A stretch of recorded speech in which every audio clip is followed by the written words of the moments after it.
একটু দাঁড়ান ভাই। 5 আগস্ট পরবর্তী সময়ে অন্যায়ভাবে চাকরিচ্যুত সকল কর্মকর্তা কর্মচারীকে অবিলম্বে পূর্ণ আর্থিক সুবিধা সহ চাকরিতে পুনর্বহাল করতে হবে। উক্ত সময়ে পরবর্তী যে সকল জামাত শিবির কর্মীদের অবৈধ অনিয়মিত নিয়োগ পদোন্নতি উপাদায়ন করা হয়েছে তা সুষ্ঠু তদন্তের মাধ্যমে যাচাই এবং বাতিলের ব্যবস্থা করতে হবে। বাংলাদেশ ব্যাংকের তৎকালীন গভর্নর জামাত মনোনীত বিতর্কিত অবৈধ পরিচালনা পর্ষদ ব্যবস্থাপনা কর্তৃপক্ষ বাতিল করে দক্ষ পেশাদার পর্ষদ ও ব্যবস্থাপনা কর্তৃপক্ষ পুনর্গঠন করতে হবে।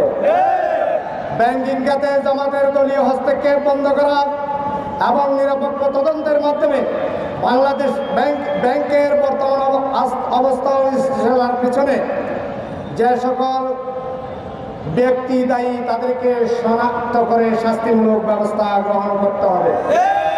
5 আগস্ট 2024 পরবর্তী সময়ে যে সমস্ত ব্যবসায়ী ব্যাংক থেকে বিনিয়োগ নিয়ে জামাতের দলীয় তহবিলে চাঁদা দিয়েছেন তাদের চিহ্নিত করা এবং তদন্তপূর্বক তাদের আইনের আওতায় আনতে হবে।